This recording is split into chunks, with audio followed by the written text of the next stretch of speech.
Yo, what's going on out there, world? Go ahead and call your blurs and blurred friends. It's time to do it again. You already know what it is. Yes, and today we have a special guest. I'm not even going to take all that much time like I usually do, sitting here and talking all through it. I just want to let you know you don't want to go anywhere because it is about to go down. It is a storm of things happening. See what I did there?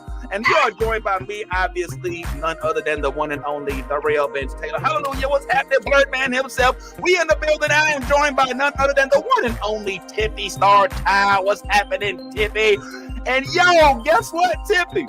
What, Vince? We have a special guest today. Who's our special guest today? Oh, you are not gonna believe it. Oh my God, it's like so crazy. Like I'm not even gonna let you guess. I'm gonna go ahead and pull this one up on it, and y'all need to not go nowhere because you are in for a storm of a good time. Yvette, tell them what it is. I love the new blurred order. You should too. Whoa. Let me get all this 10P Wayne. All the niggas rapping about the same old thing. I've been coming through with the same old gang. Ain't shit changed except now I got a name. Got it out the mud but we got no stains. Cold ass nigga with a gold ass chain. The girl call me daddy, not my government name. Money on my mind, got them bands on my brain. Let me tell y'all about a nigga I know. The nigga stay clean so he always got hoes. Light skinny bitches like.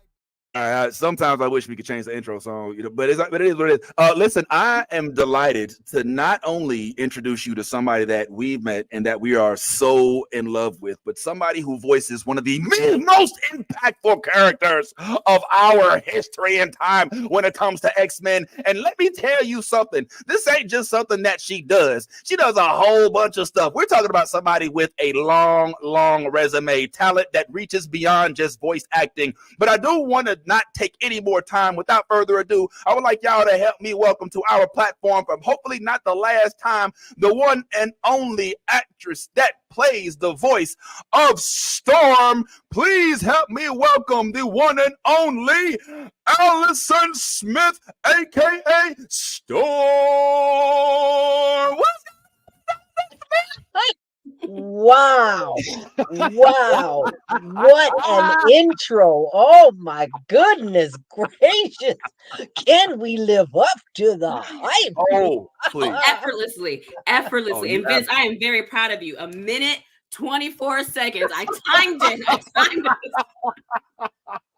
What you don't know, Allison, is I am he of long wind. So it's gonna be speaking of wind, your Storm, Miss Allison. Like, wow.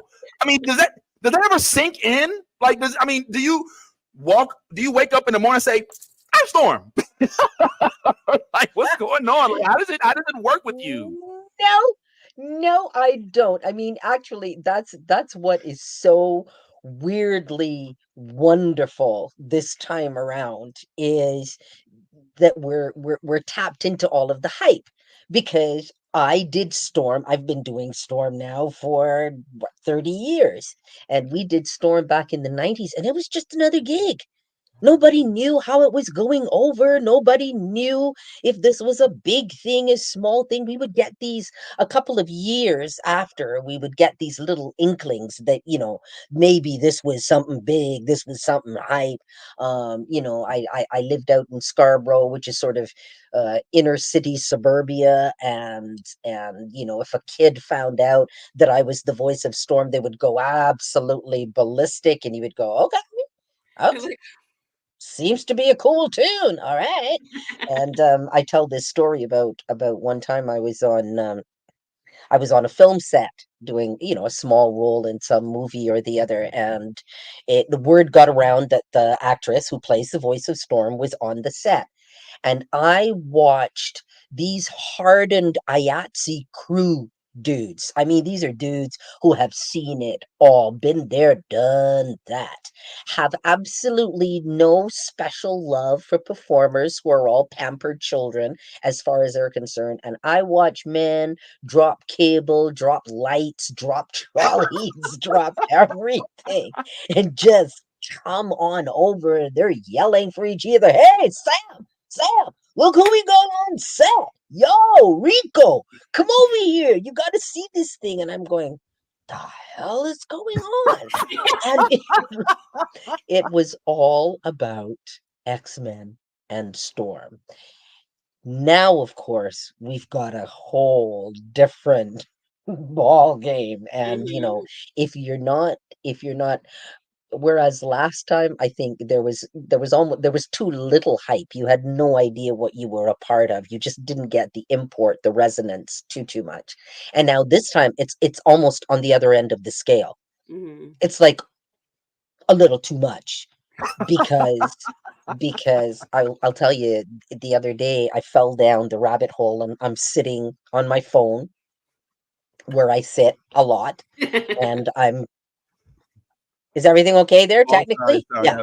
Every now and then that's my bad. Go ahead, continue. I think she wants Okay. to see us, but she wants You to want to talk see to us? Yeah, us. okay. The visual Yeah, does I work. My want to bad. talk to Keep you. going, I don't want to talk to myself. Bad Right. production. That's what I be Okay. telling him, Allison. I You be really, saying that. really do. Yeah. So no, the short answer is that no, I don't live Storm. I got you. I came to terms with who she is, but I am a long time ago, but I am finding it. I'm still absorbing and navigating how to be this character Right, um in the middle of I knew nothing about fandom. right. Mhm. I didn't know about different Facebook groups. Mhm. I fell down a rabbit hole the other day. I'm there with my phone and I'm scrolling, and there's one set of this and there's that, and it's just like, and of course, it just keeps coming and it keeps Mhm. because the algorithm goes, you want X-Men? We'll We're give gonna you give X-Men. you X. And and it's Yep. one after the other. And I went, I don't know if I should be reading this because all of a sudden I'm starting to do yeah, where the hell was she at Gabby's funeral? What's she doing?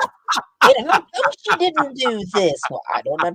I never did that before. I did my job. I went in and I said my lines and I said thank you very much. You And I left collected your the check. studio. And Mhm. now I'm questioning, going, well, she could have taken out them sentinels. She could have taken them all out, all by herself. So I don't know what to. I'm just like, Allison, Allison, step away from the phone.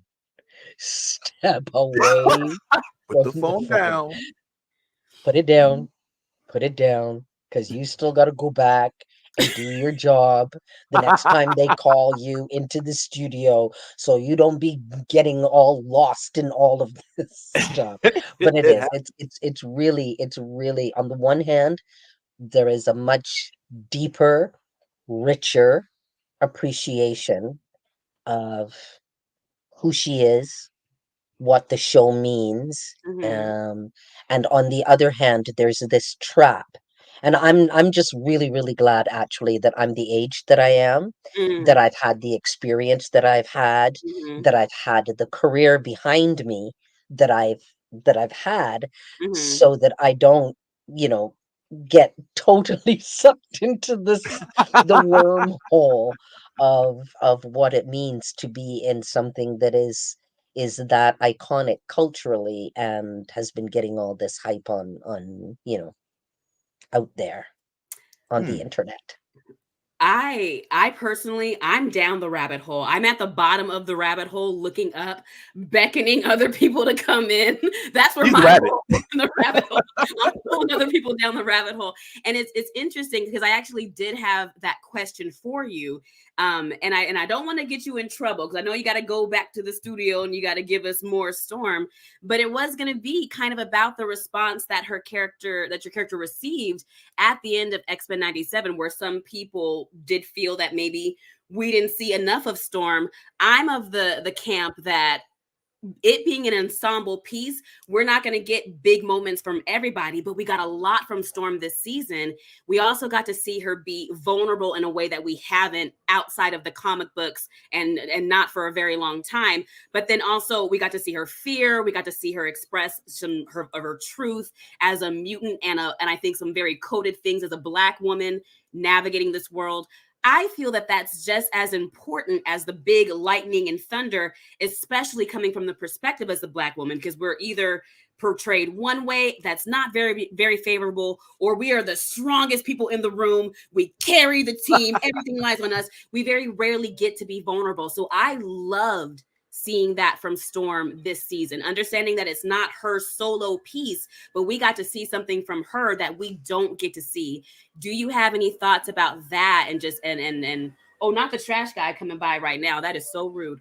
But do you have any thoughts about that and just that impact? Yes, I have thoughts, and you just expressed them, Tiffy. You just no, you just said it, and you said it so perfectly. And yes, I did find myself, falling down the hole. And yes, um Disney, Marvel, please don't listen. But yes, every now and again you go, wouldn't it have been great if the arc after that sort of that opening in episode 1, where it was, Omega level threat detected, and that if we had been able to come to around to something that was huge at the end in terms of the fighting and the this and the that.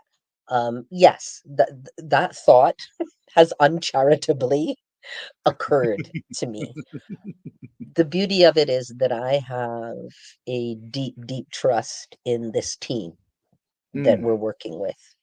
Um, there has been nothing but respect that has come off the writing team, the producing team, the directing team, my castmates, and so on. This is a well loved, well cared for project.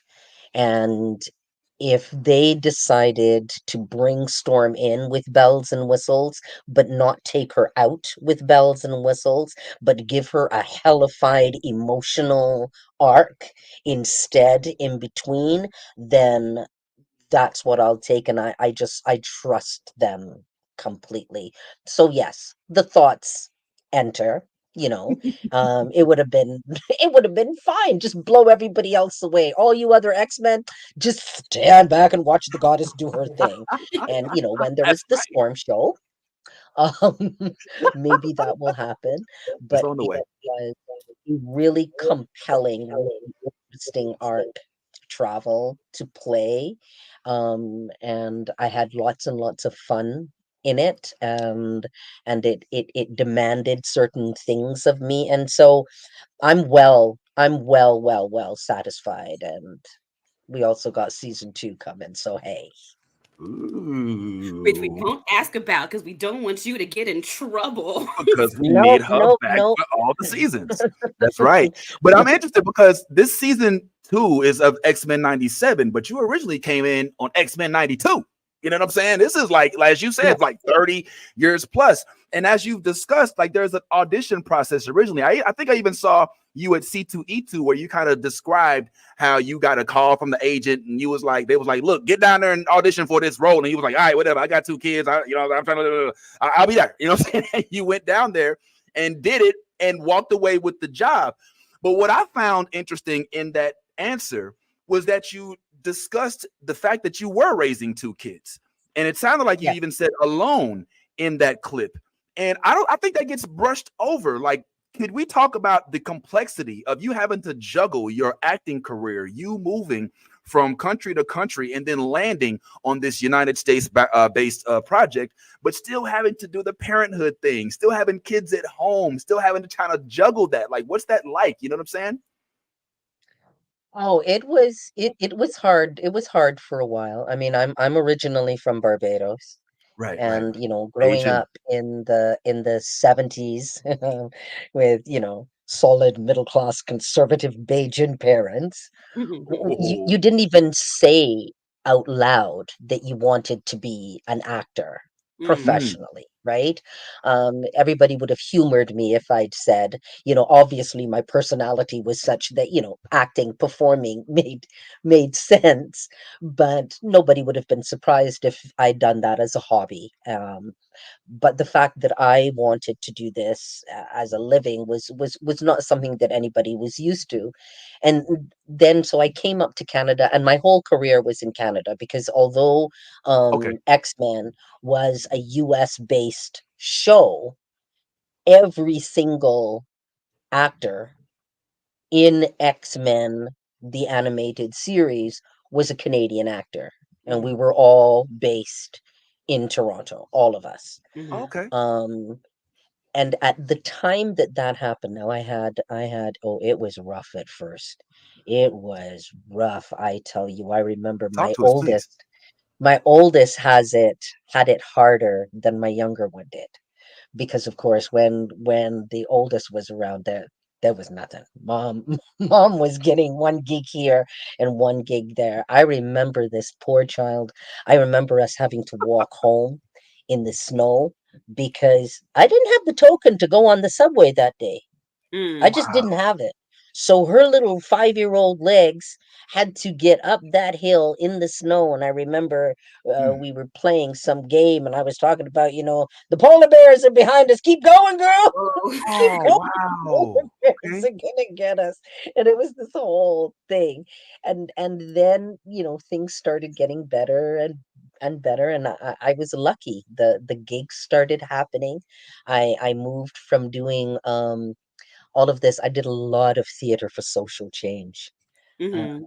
Yes. I did anti-racism work. I did anti-homophobia work. I did, stuff on homelessness, on spousal assault, everything we did. And then I always say that I think it was because women were getting positions of power in the theater industry. Now, remember, I'm going to talk mostly about theater because theater's my thing. That's Oh, If please. yes. you look at my IMDb page, you will see a whole slew of film and television. I did film and television to support my theater habit. Mhm. Um, Theater was my thing. I loved I love that. uh, that immediacy. I loved flying without a net. I loved the fact that there were 1,000 people out there in the audience, and it was live. And if I didn't remember, the lines, I just love that stuff. I have a soft spot, and because people used to ask me all the time, why don't you leave Toronto? You're doing so well. After a while, I started doing better. Why don't you go to LA? Why don't you go to New York? Mhm. And I just wasn't. I had those 2 kids, and I'm Mm. sorry, you guys ain't got no damn health care. No, So it's true. It's Nope. true. if True. I was gonna be True. if I was gonna be a struggling, about to make it actor, I preferred to do Toronto. it where I could take my kids to the doctor Right. I'm with without, because I wouldn't have had any insurance in those days. true. Um, True. but then yes, it all started coming together, and actually right when they asked me to audition for X-Men the animated series, I was finally doing the big stages. Ooh. So Oh, I wow. wasn't in church basements and parks Mhm. and government offices and hostels and halfway houses and all of that kind of stuff doing my theater anymore, because we did our plays, we did our theater wherever the audience was. We weren't Yeah. in the theater Of course. asking, you don't ask assaulted, battered women to come to the theater to see the play. So we Mhm. were in these spaces, and I wasn't there anymore. And there I am. I'm on one of the biggest stages in Canada now, and I'm doing Shakespeare, and Mm. it feels as though I am arriving. And, Mm. I own a car now. I don't have to make my Okay. babies walk Okay. in the snow. No more I have polar a bears car. chasing you and your kid Up the snow. Yeah. up in the snow. And then that's just when my agent calls and says, go for this audition. Cartoon, a cartoon. And I'm like, really? Yes. Seriously? Can't you see that I am making it? I am on the big stage. I own a car. Do Do I you look know who I like think I need? I am? I'm an Don't, actress. Yes. yeah, Do you don't thou know who I realize. think I am? Betwixt thyself But and I realize who. Like, yeah, I got you. but I was also balancing that with the fact that because things were just starting to gel for me, I was still hungry. I was really, really Mm. hungry. I'm young. The kids are smallish, and yes, it feels like it's coming together. And no, it's not nearly as scary as it was in the bad old days when you were asking the landlord to take half the rent until the money for the radio drama came through, Mm. or the 2 days that you had on a movie. It's coming up next week, dude. So just take this. Those days are moving behind me, but I'm still hungry, Mhm. and this was something that I'd never done before. So when Mhm. I walked into that audition, it was sort of a mixture of feelings. It Mhm. was, okay, come on, let's get this over and done with. What is this, Scooby Doo, Yogi Bear? This is what cartoons are to me, right? Mhm. So, but on the other hand, there is this, what the hell is this? I've never done this. Let's Mhm. go do this. Let's let's see what this is about. Look, there's something else that I can do.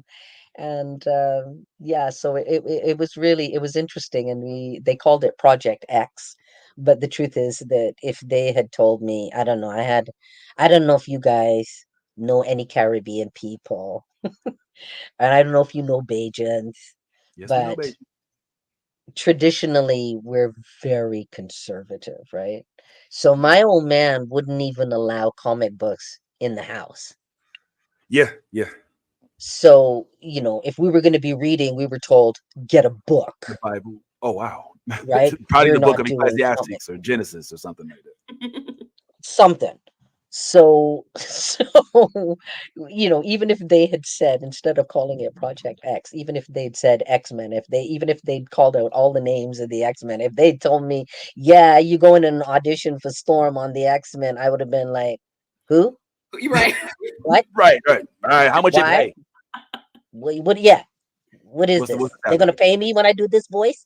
Hmm. Um, but I mean, it was beautiful, and when I got her, I fell in love with her immediately. And I always tell the story that it was the part of her that was queen that Mm. Mm. I found that I could connect with.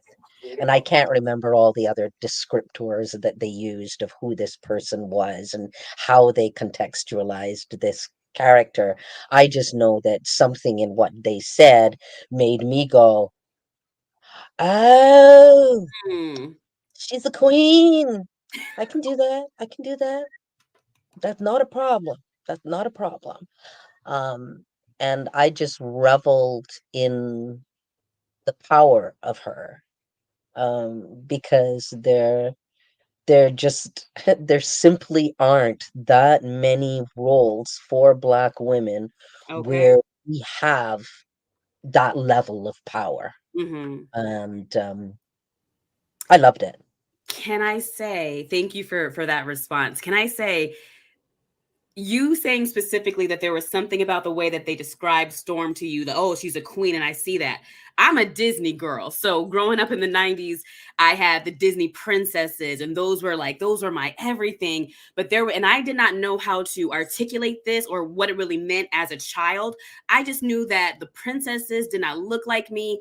And as much as I Mm, love them, they're not for me in the way that they were for other little girls. And then there was Storm. And I tell this story all the time on my own social media platforms. But what you brought to that character, that regalness that you picked out and then put into her voice and her mannerisms, it meant everything for little girls that look like us, because we did not have the Disney side of it. We didn't have, it is very interesting, the conversation around representation, particularly when maybe a non-Black character is made into a Black character. Well, what are we going to do? How are we going to see ourselves? You're taking away my childhood. My childhood was the default was, I'm not going to see myself represented.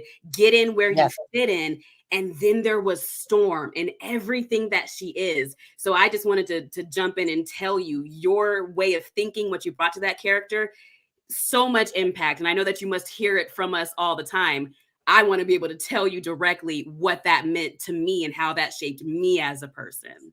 So, And I appreciate that, because I was very, very, very well aware, Mm. when I was doing this that I represented something important. Mhm. I might not have understood where X-Men sat Mhm. in the in the canon of comic book stories, or where it sat there, but I knew how important it was to have a black character like Mhm. this. Mhm. Um, and I saw it all the time, and I mean I saw it when, before I even auditioned for this, when I was out in Stratford, and of course they bus the inner city kids Mhm. out to see Shakespeare, and you Oh. could see them, all, and then you peep through and you see them. They're all really, really restless, and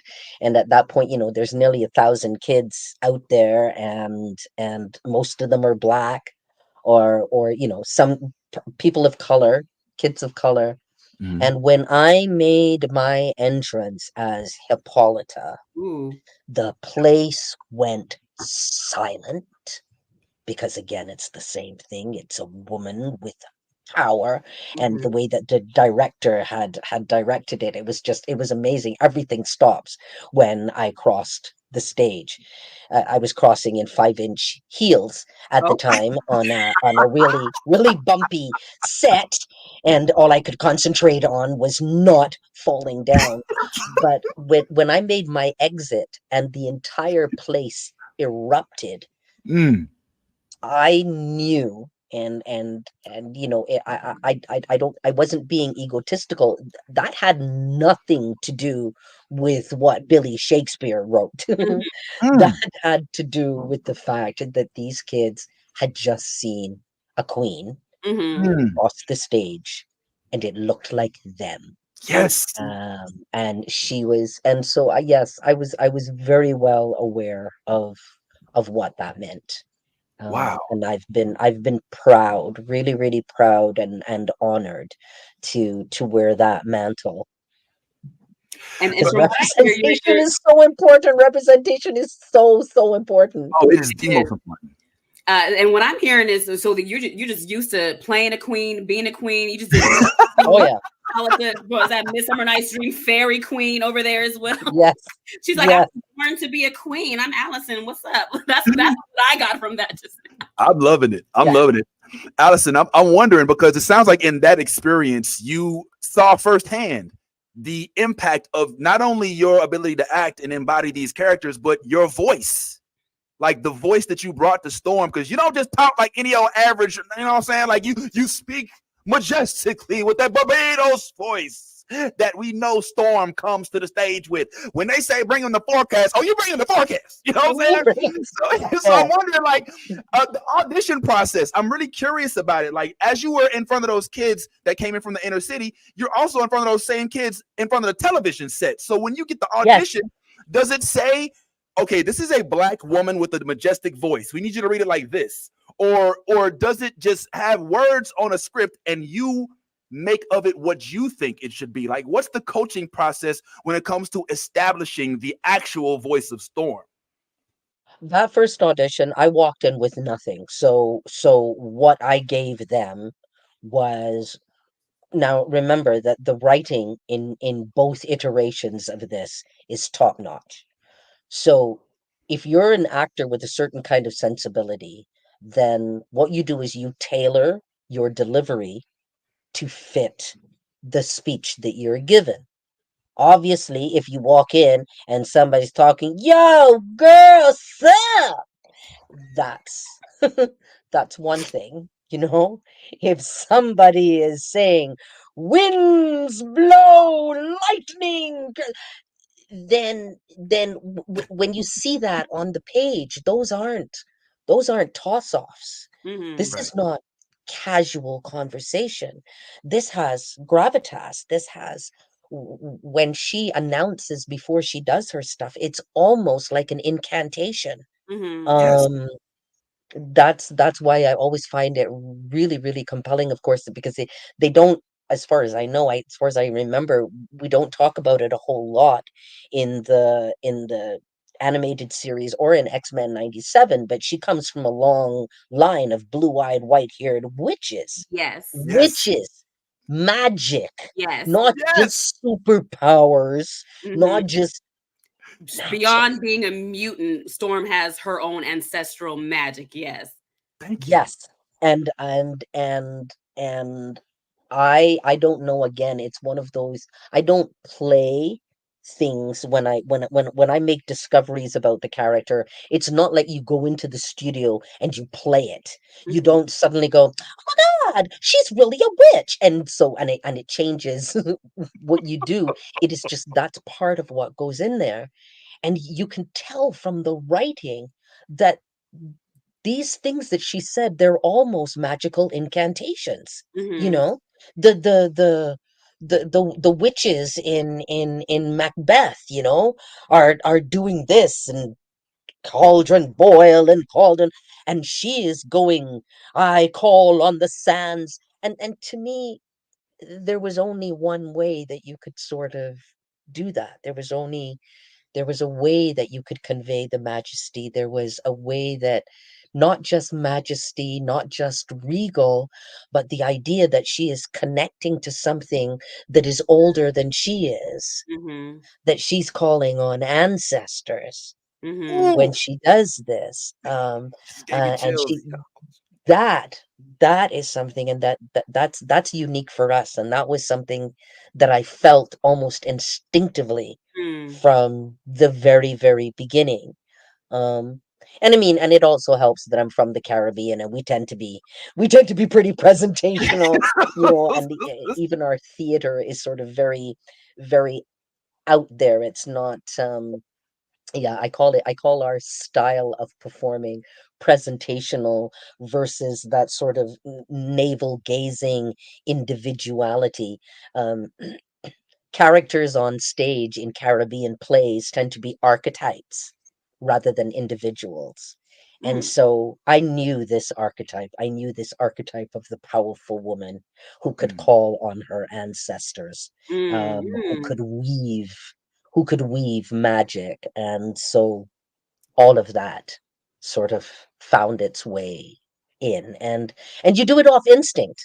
Mhm. I just driven in from Stratford. I didn't know what this thing was about. I didn't know how you did voice acting. I'd been doing this for quite a few years, but I'd never done voice acting. Mhm. I'd done a radio play. I did a whole bunch of the BBC from England would come down, and again, the gravitas, this voice, and I would be doing all of these Greek plays and all kinds of stuff for radio, but I had never done anything for animation.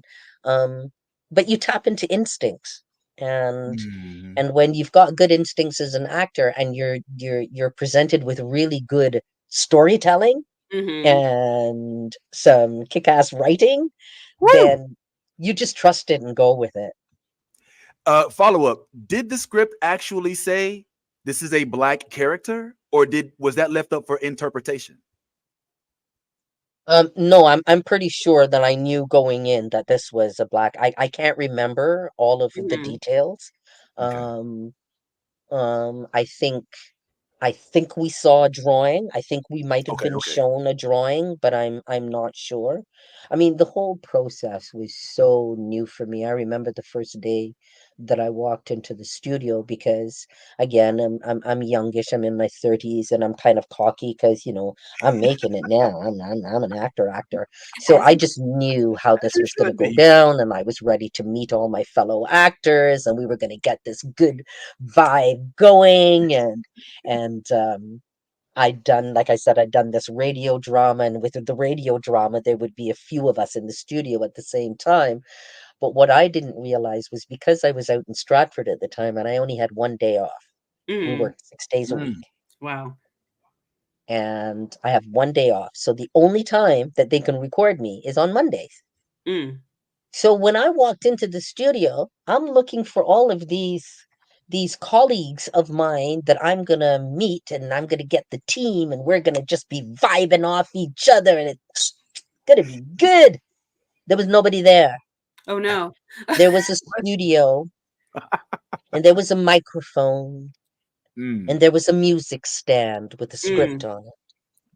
And mm. in the other room, behind a glass, was Dan Hennessy, the director. Hmm.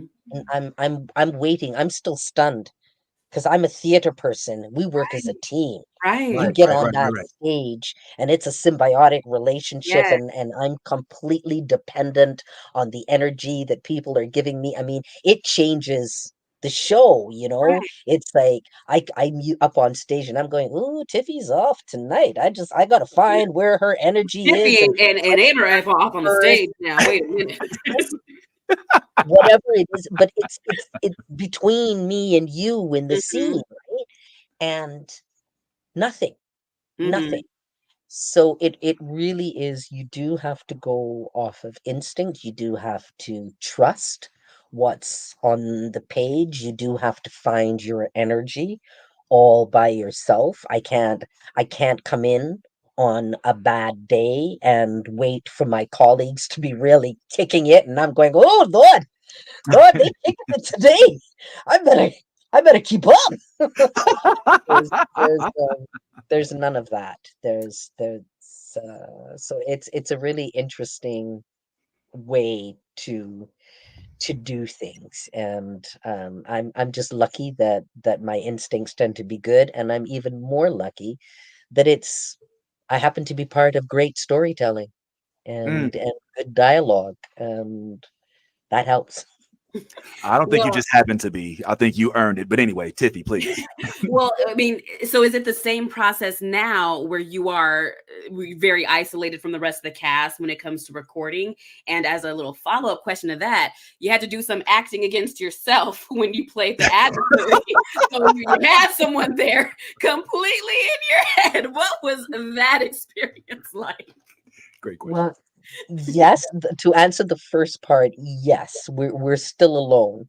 Mm, Um, and well, even if before that there were I worked on another a Canadian animated series that I really loved called Delilah and Julius, mm, and that one we worked all together, and it was so Mm. much fun, all of us in the room. But then if there was any work like that, COVID put an end to it, mm, and mm, so now we're scattered all over the place.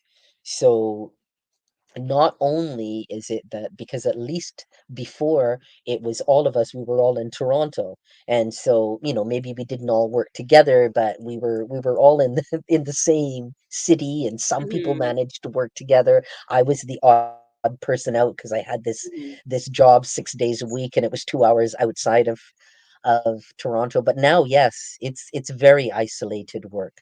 Some people mm, are at Mm. home in their home studios. Some mhm, people are in Mm. LA. Some people are in Nova Scotia. Some mm, people are in Toronto. Some people are out in Vancouver.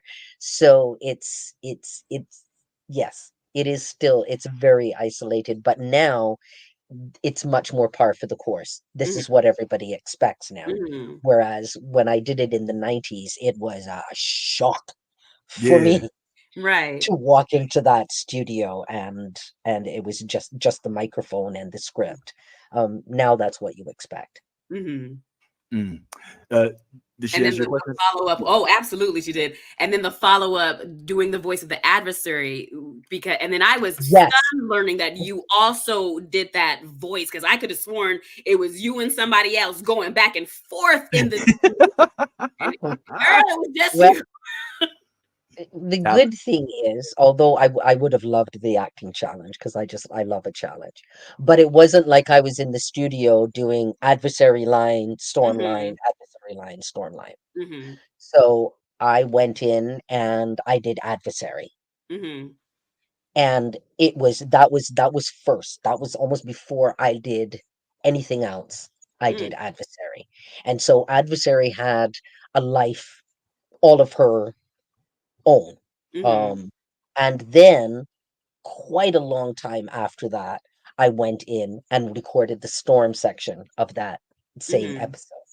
Wow. So it was good because I was glad that I tackled adversary first. I was glad that I Mhm, was able to find that evil delight that the adversary had. Um, and so it was like they were on two completely different tracks, mhm. it and which was great. Nailed and it. then they put them together. And there was quite a bit of time that passed between my recording of The Adversary and then my recording of Storm in that episode. Mhm.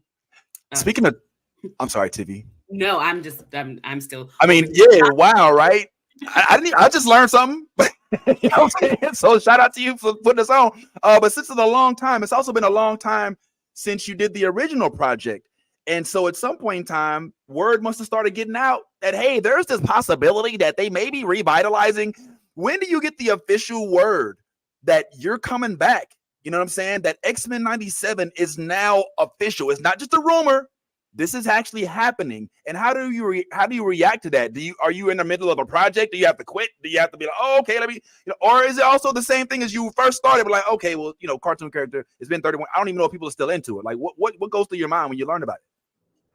Well, I didn't hear any of the rumblings. After we ended, X-Men the animated series in 97, my life moved on and in other directions, and the focus, my obsession for 98 and 99 really was all about forming this theater company that was a Black theater company. That was the It was obsidian. really important to me that we take responsibility and we tell our own stories. And there had been a bunch of us who were sort of talking, oh, they never tell our stories. Nobody ever does. You don't see this and you don't see that and you don't see the third. And finally I said, listen, we grown. Right. We don't have to wait for Yes. anybody to tell our stories. They're our stories. Mm. We will tell them ourselves. Mhm. So we will form a theater company and we will tell our own stories. And so in 2000, I think it was either 99, I think we launched something in 99, and then in 2000 it came into being the Obsidian Theater Company that was dedicated to the exploration, development, and celebration of the Black voice on the world stage. And so this is all in my head, and I'm not, I don't know what they were talking about, what they weren't. And then in 2009, my mom got sick in Barbados. And I went down to be with her. And she fought the good fight for 4 years. And when she died in 2013, I had a job. And I was in Barbados, and I'm living now a completely different life. I am totally out of any kind of loop. Mm. And I come back in 2020. So apparently there were all of these little rumblings. Mhm. Oh yeah, Streets was talking. Well, it's 2020 and I can't remember. Maybe it was 21. I get this email from somebody going, just reaching out on behalf of Disney, trying to find Alison Sealy Smith. And I'm like, daughter, come here, look at this. Look at this stupidness. Somebody actually wants me to believe that freaking Disney is looking for me. Yeah, right. 'Cause at this point, I'm semi-retired now. I've gone down to Barbados in 2009. I haven't been on any kind of Canadian stage, any movies, anything since 2009. It's 2020, for goodness sakes. It's 11 years later, and yeah, right, Disney's looking for me to do. Sure. Right? And then another email came. And then another email came. And you're like, what is going on? And finally there was an email that came and I'm rushing around screaming, going, somebody, Disney,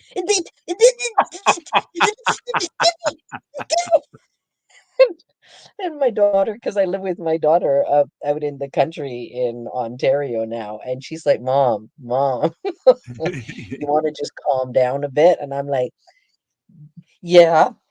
Somebody just called and is talking to me from Disney, and they're talking about X-Men, and they want me to audition for Storm because they put us through our paces again. Really? Which makes oh yeah. I mean, like, suppose I've been smoking too many cigarettes.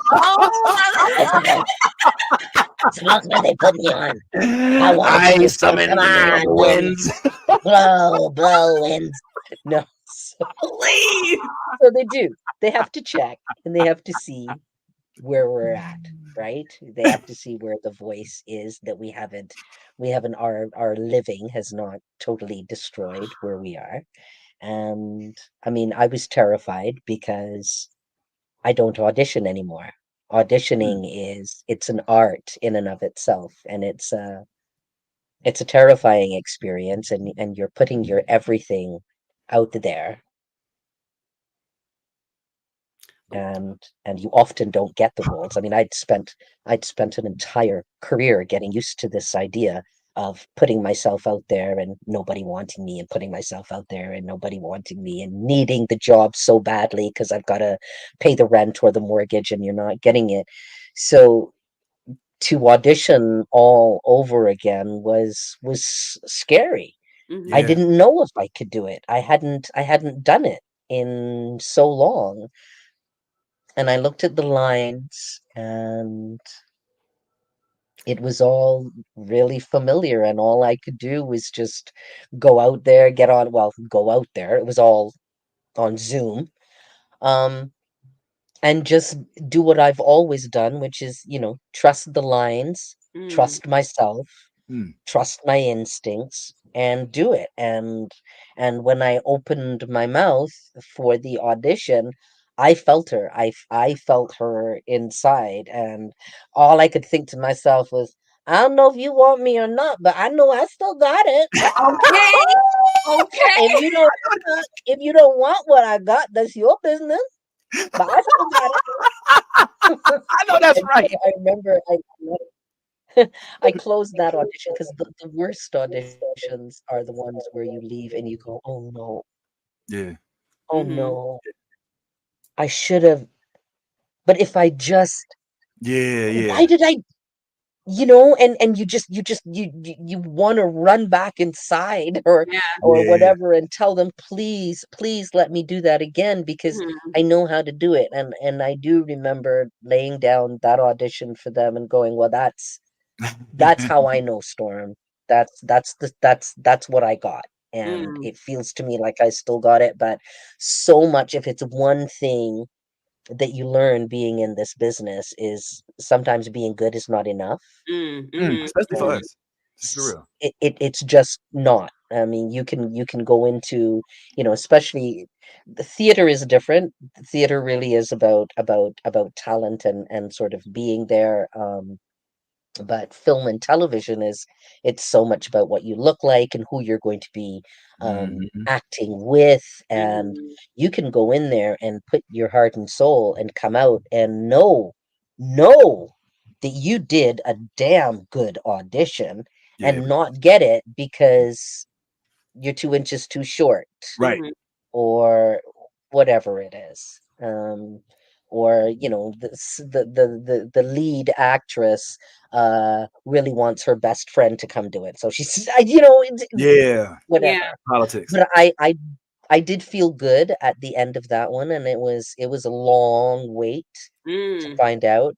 Other Dang. people found out before I did. Oh. Um, that they Like had, but it's other it's just characters a in the show. process. Mhm. It's just a process. Mm. And Okay. eventually, what was to be came to be. Ooh. All right. We're picking it And up. I loved when the first time, and even though you get it and you sort of go, I did a good audition and now I have the role. I have never been so scared as when I walked back into the studio. Really? It's, yes, because now you've got it, and now now you got to do it, right? And Right. it's one thing to do the few lines that they want you to do for an audition, but now you got to get your way through an episode, and you're not at home on Zoom doing your thing. You are in a studio. It was beautiful because it was the exact same studio that I had been standing in 28 years before. Yeah. Wow. And I didn't even recognize it. I'm there in the Uber heading, to this thing, and I'm going, it looks this looks familiar, but no, no. This looks And finally, we pull up in front of the building, and I walk inside, and I went, "Oh my goodness, my goodness! I'm coming home. I'm coming Mm. home. It's okay. It's okay." I was still scared. I was still scared. Um, and that mixture of huge excitement and gratitude and love for the role and the little bit of terror, it lasts to this day when I go Mm. into the studio. It's not Wow. something that I take for granted, but I've always known that I mean, I've done this for so long, and I stand off stage in the wings when I'm ready to go onto the stage for theater, and my stomach, the butterflies are just in my stomach and coming out through my mouth. And I told myself, the day that you don't feel that, the Mm. day that those butterflies aren't fluttering like there's no tomorrow, the day when you're not standing off stage going, "Holy, okay, I can do this, I can do this, I can do this," is Mm. the day that you're supposed to stop Mm, doing it. mm, Wow. Because adrenaline is the actor's best friend. And you have to care. mhm, You have to care about what you do. It's not enough to go, "I'm good. Mm. Lines are good. This is everybody's gonna love it because it's good." You still have to get in there and Mm. work. mhm, And I'm just scared that when I don't feel that nervousness anymore, when I don't feel that flutter, that some of the caring will be gone. Mm. I will have finally gotten cynical, blasé, "Tch, just a job." And so I still feel it. I still feel it when the Uber pulls up outside of the studio and I've got to go in and do my thing. I feel it. And now I feel it differently, mm. because before it was I was feeling it because I like doing a good job. Who doesn't? Right, Right, of course. Who right. doesn't? Nobody. It doesn't matter if what it is that you're doing, you want to do your best and you Mhm, want to be good at it. But now, um, this is when you realize, wow, this is a I didn't have the the safety of the ignorance that I had then. And I mean ignorance in terms of I just didn't know. mhm. So we went into the studio and we did our jobs. Now, when you go into the studio, you're much more, "Oh wow, this is the X-Men. This is the Yes. X-Men. This is the X-Men on Disney. This is the X-Men on Disney and Marvel with all them, yep. And this is Thor. This is Thor."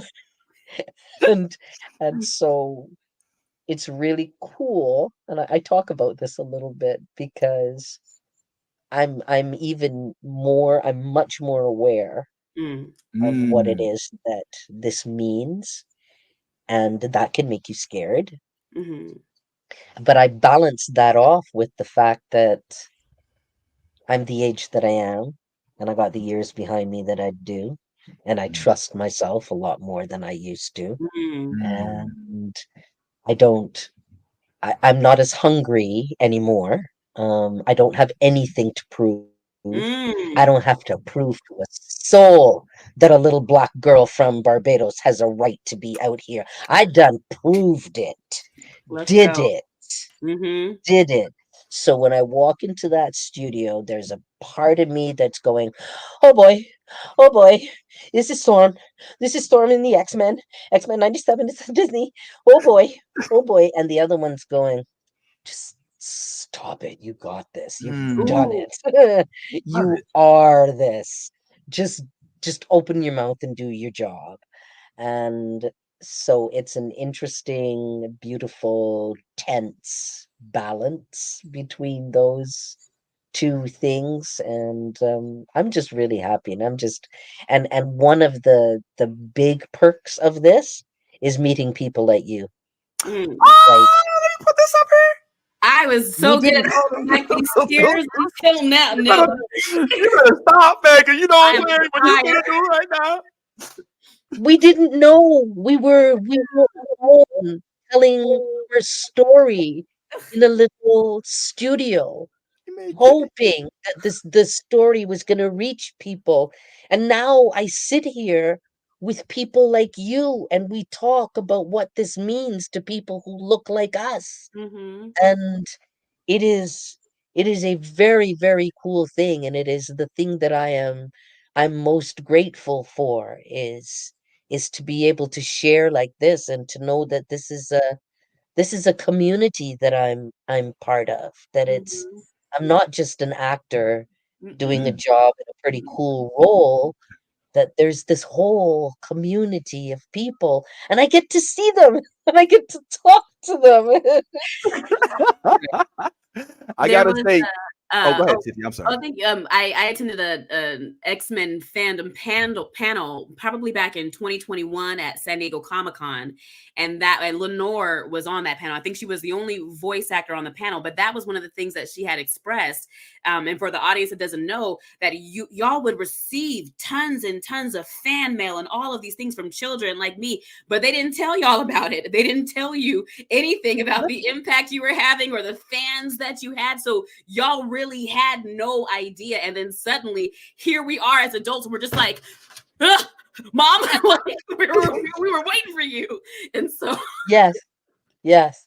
And it's beautiful. It's everything is this sort of awe, and it's awe-inspiring, and the beauty, I mean, beauty and terror. Beauty and terror sometimes go hand in hand, and so that's the way that I feel, is that I feel a big sense of responsibility, which I've always felt as mm, a black actor. mm, Mm. In Canada, where there's just not that many of us, and in the 90s, and I started in the 80s, and there was nobody. I was mm. the first Black Canadian actor to have a major role on the big stage out in Stratford. The Wow. first.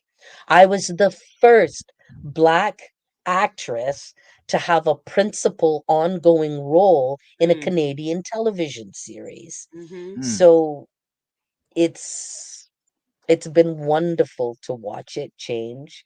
And I remember I got highly annoyed at one point because they were they I talked to a lot of people as one of the successful Black actors, and this is successful not in terms of money, because Ah. I love theater so much, I've never made a lot of money.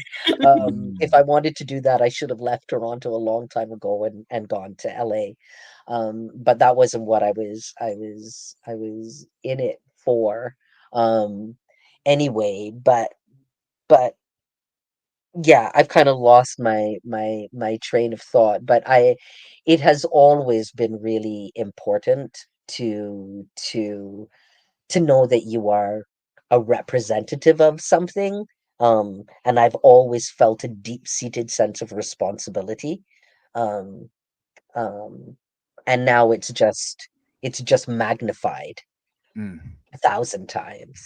So, but on the other hand, now I am part of a pantheon. Now it is easy to establish the shoulders on which I stand.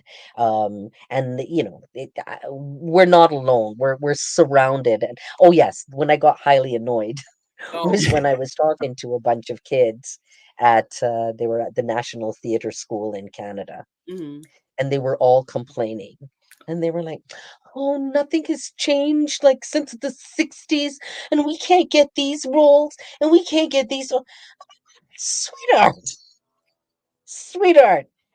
As somebody, I remember when I auditioned for a show in Canada called Night Heat. And Mm-hmm. I've told this story before. And my hair was kind of like this. It just wasn't as thin in parts. But my hair was like this neat little natural thing. And I went in and I auditioned, and I was kind of happy with my audition. And the guy who was auditioning me, he sat there and he went, "Oh my God, you're good. You're good. You could do some things. I would advise that you consider investing in some wigs because there's just no way that people are ready for that kind of do that you have there. Mm, And mm, not everywhere is Toronto. You recognize you got to play out to the prairies, right? So mm, Oh my get God. some wigs, get some nice. And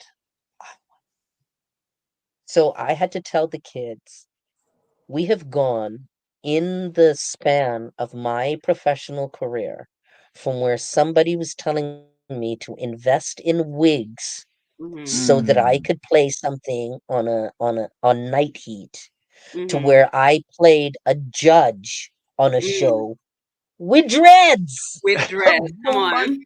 pull up. With the locks. So little Yes. little children, little boy, little girl, don't be telling me about things have not changed. It may feel that way to you. Mm, I remember back in the day, in the 80s, you did not, in Canada. Now remember, I'm from Canada. This is not mhm, the States. mhm, You could watch TV all night and Yeah. not see a single black person. mhm, Oh, We heck. did not drink beer. We did not eat in restaurants, mm, apparently. We mm, Wow. because we weren't represented in any of the ads, mhm, you know. Maybe a fried chicken. You might find us in a mm, KFC ad, Oh, yeah, maybe, food stuff. but otherwise nothing. And mhm, I said, You've gone from that to where we simply were not, we didn't use shampoo, we didn't use feminine hygiene products, we didn't do anything because we just weren't represented on mhm, TV in any of these ads. I remember the day that I walked into a Canadian Tire, which is a huge national hardware store up mhm, here,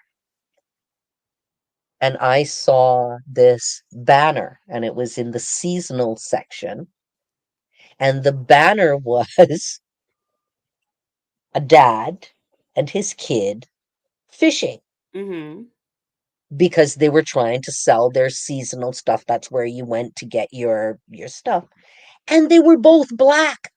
And if anybody had seen me in the store, I'm literally looking up at this banner with my mouth like this, going, "What's the catch? What's the catch? They're gonna tell you when your dad gets out of jail, Oh God. Wow. or I feel Enjoy you. your time with your dad while you have him. Like something. Yeah. At least you have a something." dad. But Yeah. there Like, wasn't. There wasn't. It was Mm, just we had finally come to the point mm, that's a shame. where they were selling stuff to white folks mm, using black folks. And Woo! these kids did not understand that didn't used to happen. right. So, yes, there's still things to complain about, and no, things never move fast enough. But have things changed? Yeah. Oh, yeah. Oh, Wow. yeah. I So, think that that's why these conversations are so important, and I think we're both really grateful that you took the time to talk to us because as good as these things seem now, or maybe as sometimes they seem right. challenging now, we still need more representation. We still need these conversations to happen. We wouldn't know where we came from if Mm, revisionist history happens all the time and they're trying real hard to change very the way hard. things were. I'm so happy that we're able to have these conversations so that we can hear directly, no, it was not sweet back then. We worked to get where we are now. So yep, still things to complain about, but don't think that it's been this good because it has not been. It has not been. It has not been. And there are shoulders that we stand on. And if my shoulders are of any use to anybody to stand on, then they are here. But we have been kicking down doors Mm, for a while. And yes, we have a far, far way to go, but it's a lot better. And I just, yeah, that revisionist history. Yeah, it was all right. We've been okay. We've been singing since the cotton fields and the cane Oh fields. yeah. Oh yeah, Oh, it's all been good. Oh yeah, what are you complaining about? What's it? That was also long ago. No, no, oh no, yeah. Slavery was a no. choice. In That my whole lifetime, I have seen mm. a tremendous amount of change, and we still got a ways. to Mhm. go, but a lot of change.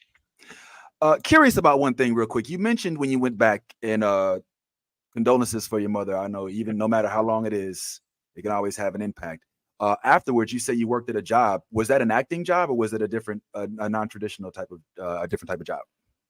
When I was in Barbados, Mhm. when I went home, I still call it home after all It these is years. home. Come on I now, have that's home. Now. lived That's crib. I have lived far more years outside of Barbados than I It have don't in matter. Barbados now. I mean, That's no, your mind race. you, when I left, I was almost 18. So Mm. a lot of Oh, people leave when they're 2 or 3, but I'm Mm. I'm born and bred. yeah, yeah. The That's accent thing. still But there, so no, I was it was not an acting job, but it was culture. I was working for the National Cultural Foundation, which is an arm of the government that deals with culture, and I got to do some really, really interesting things. right. And I was in, a theater thing here and a theater thing there, and I helped people start a theater company because that's what I do. Um, but it was a great time, but it was not I was no longer a professional actor. It is impossible to be a professional actor really at home. Mm. Um, unless, you really don't like eating that regularly. I mean, you eat. All right, so I guess why I'm asking that is because after that, that job, I mean, because I know that was a traditional one. By the way, quick plug: since you have Obsidian with these actors and these theater actors, I want to nominate one Tiffy Starchild for a potential role because she's a stage actress too. She's being real humble right now, but this young lady right here stars in plays. She's an actor too. I know she tried to downplay it, but I want her Hey, on your call sheet at oh some point Lord, in time. Tiffany, you got bitten by the bug too. I was had I and to me, I'm seeing the universe and things connecting in a way that I didn't even know. I was a theater major. It's what I have my degree in. It's what I studied. Content creation I fell into, but I employ theater tactics to entertain, to engage, to educate. All of those things. And I'm like, okay, so I need to send her this Shakespeare thing just so she can see it. Mm-hmm. I'm not on the stage like that anymore. Vince caught me last year doing a show after 5 years, She was but I'm like, maybe phenomenal. Allison would enjoy seeing me do this westernized Shakespeare just for fun. The interview wasn't about me, so I was gonna keep that. But in my mind, I'm just like, I oh got you. no, she's speaking directly to my spirit right now. I am a theater kid. I'm a theater kid. Oh man, once a theater kid, it's just Always.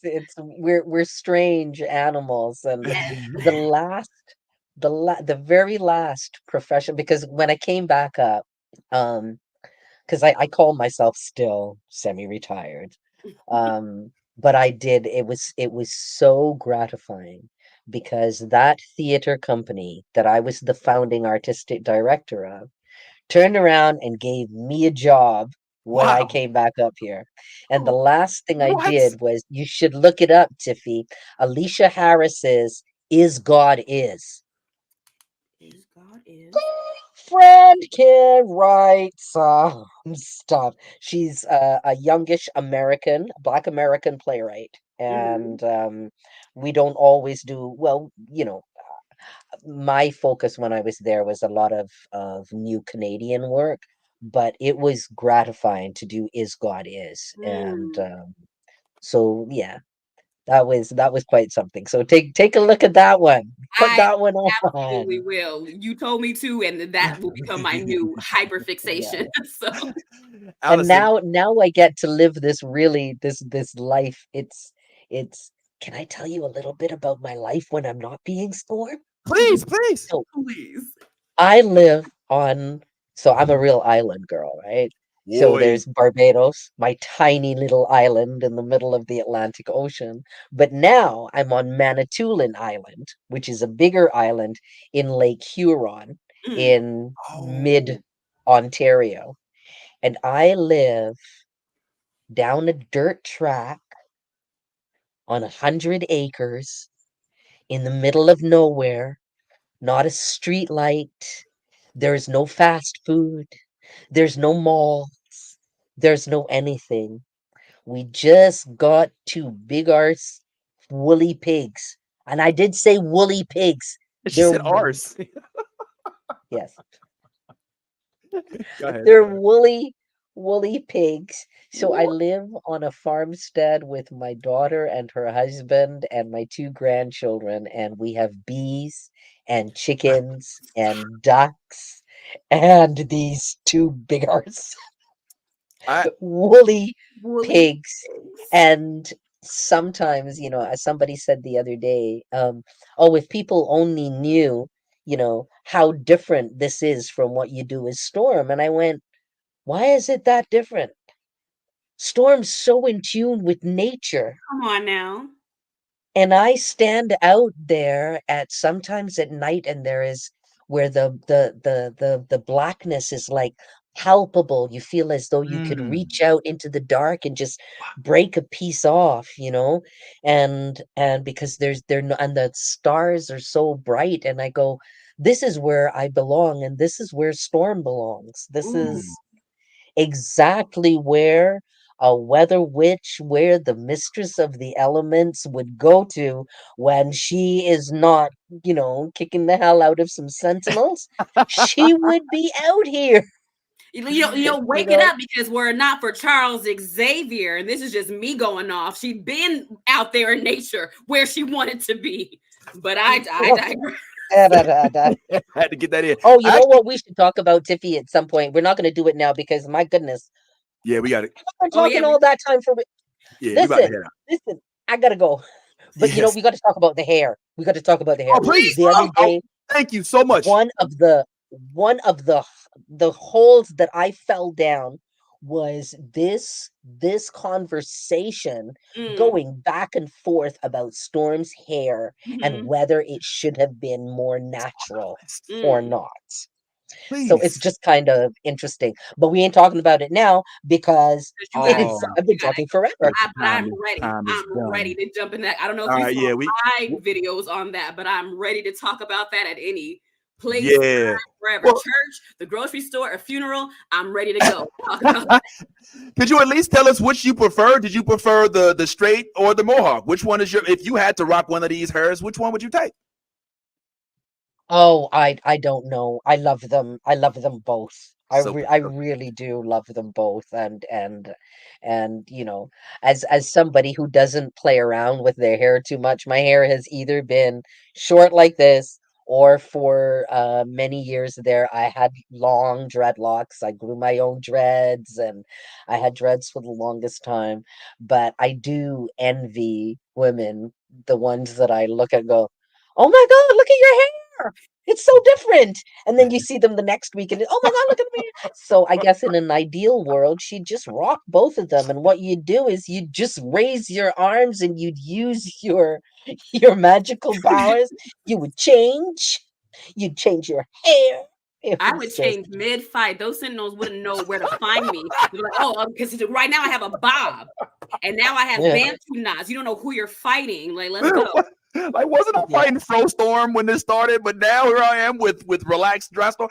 Miss Sealy, I don't want to keep you. We definitely got to let you go. We've extended our time too much. I had one last question, but if you can't answer it, it's fine because I know it's been a while. So we can save it for next time if you like. But it was like a very important question to me regarding our culture. I'll delve into it. This is back at C2E2.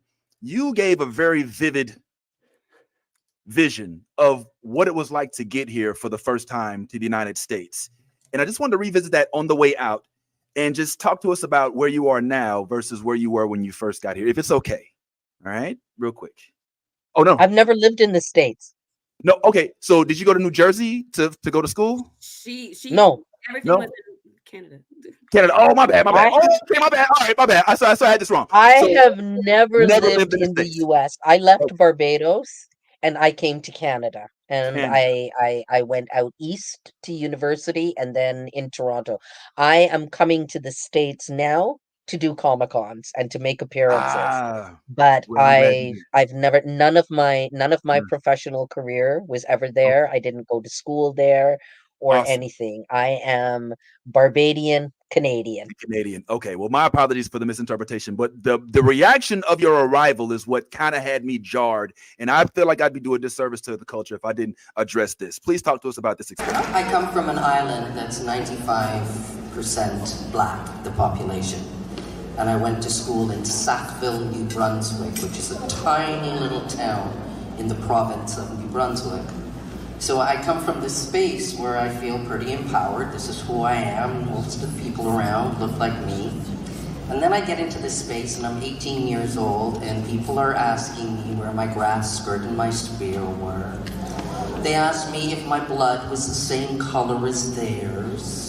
They asked why the palms of my hands weren't brown too. They wanted to know if I lived in the tops of trees. So yeah, I got a little crash course in how people treat difference. And I'm sure that, yes, I would have channeled some of that into Storm. Now, this hit me hard because this is something that nobody else on that stage may be able to relate to. You know, this is something you bring not only to the studio, but into the acting role. Could you just talk to us about what it was like to get greeted with those types of epithets? And I mean, what was that experience? Just without having to be shortchanged. It I mean, it was amazing for me because as I said, I come from Barbados, and it's 94-95% black. There are things that you just take for granted. All my teachers were black, the policemen, the judges, the people who read the news on your TV, and so you grow a certain way. And I think if I'd left Barbados and maybe come to a major city, to Toronto or Montreal, or if I'd gone to the States, and different cities there. But no, I end up in the country, and it was mind-boggling, and I cried myself to sleep a lot of times. And I remember, and that was these were people who, except for the grass skirt and the spear, the thing that almost made you cry more was that these people really did want to know. They weren't hurling epithets. Okay. They were asking because they had never ever met a real life black person before in Sackville, New Brunswick. Now, there were some epithets thrown. Am I allowed to use a swear word on Please. your podcast? I will never forget going to Nova Scotia, Pictou, Nova Scotia. It's where my eldest dad, white guy, that's where he was from. And we met at university in Sackville, and we went to his hometown of Pictou, Nova Scotia. And he'd kind of warned me that, there weren't a lot of black people around. As a matter of fact, in whenever this would have been in like 1979, 1970, because we got married in 1980, in 1979, that we'd have gone to his hometown, and they had just recently taken a law off the books that said that black people could not be in town after sundown. It was a sundown town. Sundown town. Canadian version of a sundown town. All of this, though, I'm hearing it, but it's not making a whole lot of sense to me. Right. Because I've seen this stuff on TV, but I don't know what you're talking about. So we'd gone for a long walk somewhere, and I said, "Look, let's go in there." And so this was like a pool hall tavern thing. I want a beer. Let's have a beer. I just want a quick beer, and then we'll head home. So we walk. He wasn't sure that we should go in, but I'm naive. I'm hot. In there looks dark and cool, and I want a beer. And we go in, and there's a bunch of good old boys, and they're playing pool, and literally everything stopped. And for a while there, all I heard, and it was repeated about 3 times, nigger bitch, nigger bitch, nigger bitch. And I'm like, it doesn't make any sense to me. I didn't even know the word. I come from Barbados. We didn't toss the word around. It was just, I couldn't get it. And he goes, "Babe, let's leave." And I'm like, no, I came in here for the damn beer, and we're gonna sit down. And we sat Mm. there, and I mean, it took a long time to drink the beer because my throat it's this tight. Yeah. Yeah. But we sat there, and I must have drunk half a beer, and really tense, but trying to pretend that I'm okay, and then left and walked back out. But there was nobody that was gonna put me out of that damn Mm. thing. They would have to. But yes, that was what that was like. I remember he took me to a party. So, and at one point he leaves me, and and I'm sitting by myself, and he and his buddies, I can't remember what kind of party it was. He and his buddies were in the kitchen. And somebody comes out, one of the guys comes out, he's had too much to drink, and he sits down, he says, I'm gonna talk to you because I don't see nothing wrong with talking to no nigga. But so God, no.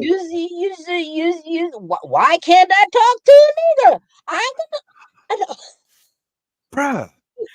Your heart is in the right place. Your heart is in the right place. But your racism is not. He wanted to have a conversation. He just couldn't see anybody else talking to the niggas, so he's gonna do it. How you doing? What? And we actually sat and had a conversation. And it was just the strangest thing. So yeah, times have changed. Mm. And I've lived a little bit of life. And so it's been interesting. It's been interesting. So there was no I tell slap. you, in that tavern, if I'd had me a lightning bolt, I'm saying. boy, Come on. I'm saying, I you would have called down. I would have called Yeah. down some lightning, and I would have just burned up all that old hatred. Yeah. Burned it Well, up. But it's I'm yeah. I'm sorry, I didn't mean to interrupt, but I'm sorry that the rest of the X-Men weren't there to help you in that moment, because it would have been a pivotal. Did you listen to the story? She did not need them. She did. She did not No, need I them. But I sat would have there. liked Scott I to pull sat up and be there. like, I "Oh, was not you talking to moving like that?" You know what I'm because saying? they were Not putting me out. moving. Yeah, they were doing their little nigga bitch, but ain't nobody coming up to me. So I sat, and there was Oh. no.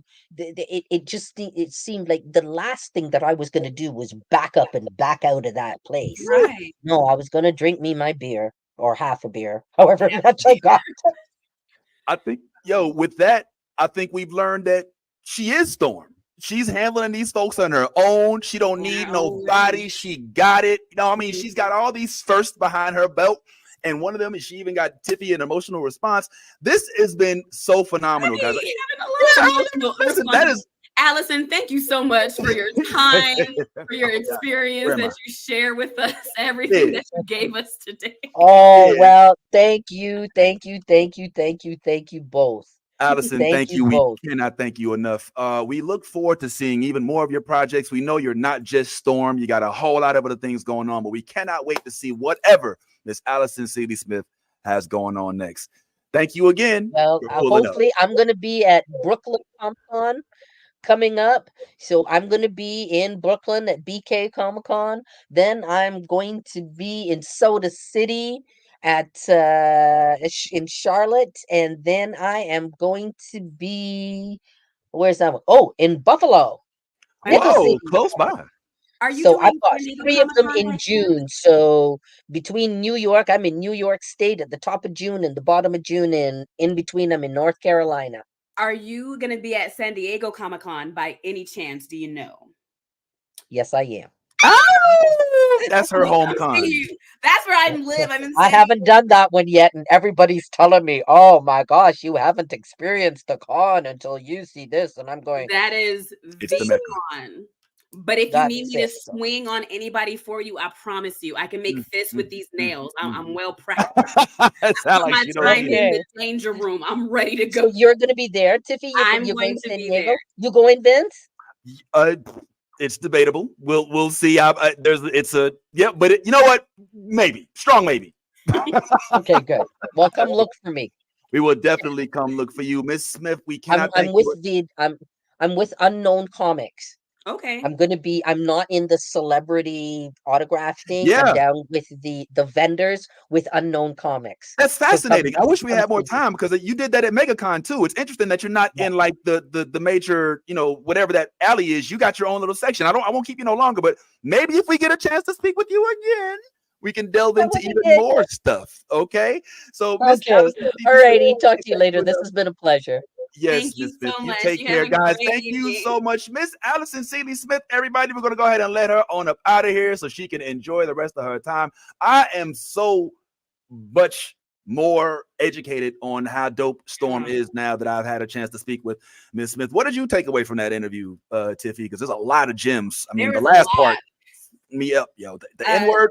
Come I on. think just learning more about her process going in there, everything she said about going into audition for Storm, re-auditioning for Storm, the weight she carries and what she understands her impact to be now versus what she knew of it Yes. back then. And that to me, I'm thrilled. There's a lot that we know about Allison and about Storm just being in the fandom and having access to information and other interviews that she's done. I've never heard a lot of this information, and it felt like when we say like the recipes are being lost because younger generations don't speak to the generations that came before. I think that That was good. we were just gifted so much in this interview and so much even outside of Storm and the X-Men. That was a blessing and a gift that we just got to experience. So don't ask me no more questions, Vince. I gotta sit with my spirit for a little bit. I gotta decompress after that. That was an amazing All right.